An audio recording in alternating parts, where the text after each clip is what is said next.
munsi ni wa kane urugamba rukomeje kubera mu gihugu cya Israel, aho ingabo z'iki gihugu zikomeje guhangana n'imitwe y'abagwanyi ba Hamas.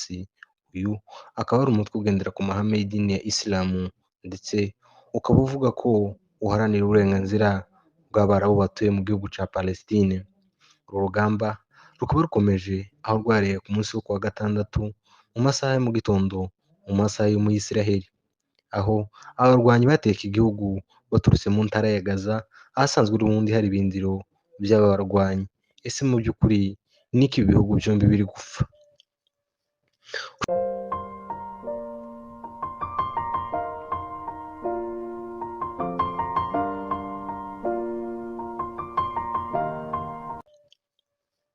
Ushobora kuba warumvise ibiganiro bitandukanye twakoze hano kuri Fred Official, aho twagiye tugaruka kuri operasiyo za Israel zagiye zikora, harimo iyo twagarutseho bakoze mu minsi ishize yiswe Thunderbolt, aho yakozwe n'ingabo za Israel hano hirya mu gihugu cya Uganda, n'ubundi zari zihanganiye n'iyi mitwe y'abanyepalestine, ndetse iyi mitwe ikaba yari ishyigikiwe na perezida wa Uganda Idi Amin Dada, ndetse n'ibindi biganiro twakoze nabyo bigaruka kuri aya makimbirane y'Abayahudi ndetse n'Abarabu.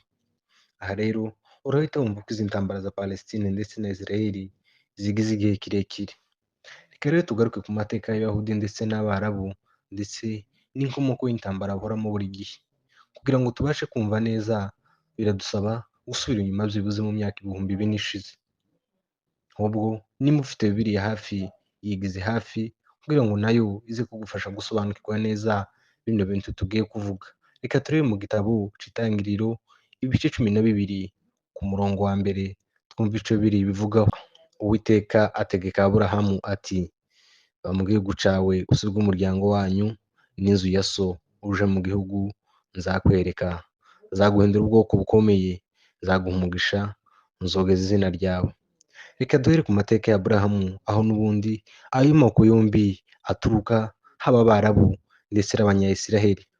Bibiliya ikomeza ivuga ko Aburahamu yajanye n'urubyaro rwe berekeza mu gihugu Imana yari yaramubwiye.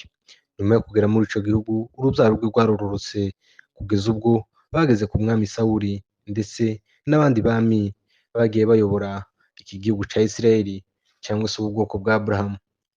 Sawuli akimara kuva ku bwami yasigiye umuhungu we Dawidi aba ari gukomeza kuyobora ubu bwoko bwa Isiraheli. Dawidi nawe akimara kuva kuri ubu bwami yasigaye umuhungu we Salomo, uyu akaba ari nawe waje kubakira urusengero rw'Imana rw'Abayahudi i Yerusalemu.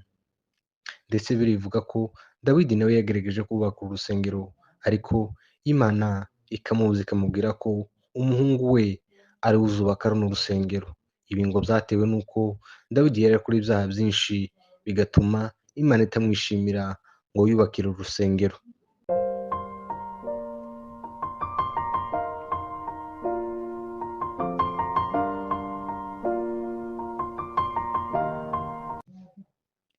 Gusa mu mwaka wa 538 mbere ya Yesu, Abaperse baje kwigarurira iki gihugu cya Isiraheli ndetse n'ubwami bwabo. Mu mwaka wa 332 wibuke ko kera babaraga imyaka bari gusubira inyuma. Muri uyu mwaka nabwo Abagiriki bongeye kwigarurira iki gihugu, kandi ndetse hagiye haza n'andi mahanga yagiye yigarura kino gihugu.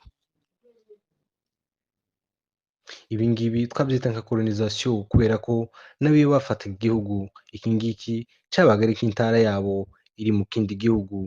Ku rugero, ejo bundi Ababerge bari baragize Congo intara yabo, aba nabo ni nk'uko babikoraga.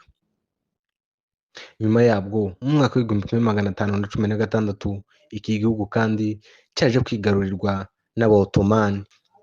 Aba Otomani nibo bafashe iki gihugu bacita Palestine. Wibuke ko yari Kanani, yari ituwe n'urubyaro rwa Aburahamu mu myaka magana yari ishize.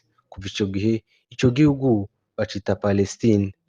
Gusa uko abanyamahanga bakomezaga kwigarurira iki gihugu cya Isiraheli, niko Abanyayisiraheli bakomeje kugenda bimukira mu mahanga, kubera ko hari abashikagayo bagakomeza kubatoteza, bigatuma nabo bakomeza guhunga berekeza mu mahanga. Gusa bivugwa ko nubwo bajaga mu mahanga, ariko bakomezaga umuco wabo ndetse n'imigenzo yabo, bigatuma bakomeza kororoka.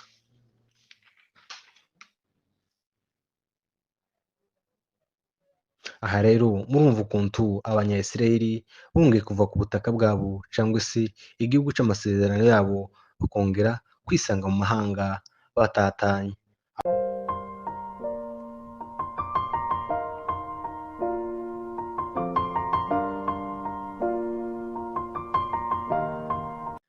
Ibi rero abayahudi batangiye kubitekerezaho bibaza ukuntu bazasubira mu gihugu cy'isezerano rya sekuruza wa Aburahamu, ariko byari bigoye kubera ko iki gihugu cyari cyaramaze kwigarurwa n'abaotomani. Gusa abanyayisiraheli bamwe batangiye guhunguka buke buke kugeza ubwo byageze mu mwaka w'igihumbi magana inani na mirongo inani muri Palestine hamaze kugera abayahudi ibihumbi 72. Nyuma y'uko ubwongereza bumaze kwigarurira kino gihugu, bwahise buhangura abayahudi guhunguka buva mu mahanga bagasanga bene wabo bari bamaze kugera muri Palestine. Gusa uko bakomeje kuza buke buke nibwo intambara y'isi ya kabiri nabwo yaje kuba. Abayahudi icyo gihe bahuye n'ibibazo baricwa. Ibi ngibi twarabigarutseho mu kiganiro twakoze ubushize, uburyo Hitleri ndetse n'ishyaka ryiwe ry'abanazi bishe abayahudi bagera muri miliyoni 6.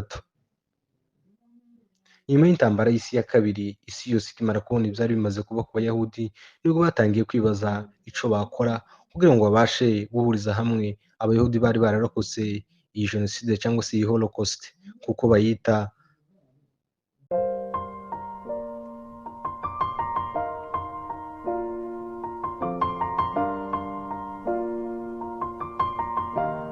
Aha rero umuryango w'abibumbye cyangwa se Organisation des Nations Unies ONU UN yahise ifata umwanzuro y'uko Palestine igomba kugabanywamo kabiri, igice kimwe ikaba icy'abayahudi, ikindi gice bakakirekera abarabu b'abanyepalestine. Gusa ibi bintu byababaje umwarabu wese aho yari ari ku isi, ntibivaga ukuntu babashyira mu gihugu bakagira abandi bantu bavuye mu mahanga.